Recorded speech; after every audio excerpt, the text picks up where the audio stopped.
আল্লাহ গো বইলা বইলা আমি সারাক্ষণ চিল্লাই। কোথায় ব্যথা? আমার মানে সমস্ত শরীরেই ব্যথা। এই যে আমার মাথার চামড়ারই সহকারে ব্যথা। আমি ধরতে পারি না, উকুন আনতে পারি না, চিরুনি দিয়ে আশ্রাইতে পারি না, আমার মাথায় কেউ ধরতে পারতো না, এমন। তো মনে করেন যে আমি এমন সারাক্ষণ আজকা ব্যথা, কালকা জ্বর, কালকে এইটা, পরশুদিন ওইটা, এই বল্লায় কামড়ায়, এই পিঁপড়ায় কামড়ায়, বিছানায় শুইতে গেলে দেখি হাজার হাজার পিঁপড়া, মানে পিঁপড়ার জন্য আমার বিছানাটা দেখা যায় না।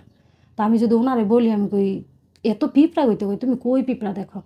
আমি আমার 2 মেয়ে দেখি, আর কেউ দেখে না। আমরা 2জনই, মানে 3জন দেখি ঘরের মধ্যে পিঁপড়া? হ্যাঁ, বিছানার মধ্যে, বিছানাতে এত পিঁপড়া, কিন্তু দেখে না। উনিও দেখে না, ওনার 2 ছেলেও দেখে না। মানে আমরা মা মেয়ে 3জন দেখি, আর আমাদের মা মেয়ে 3জনকেই কামড়ায়।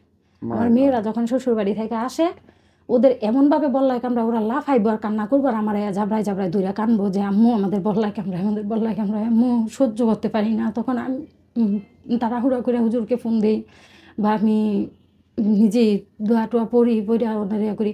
তা আমি অনেক আমল করতে করতে ভাই, আমি 2 বছর, মানে প্রায় 2 বছর যাবত আমি তেমন আমল করতে পারি না।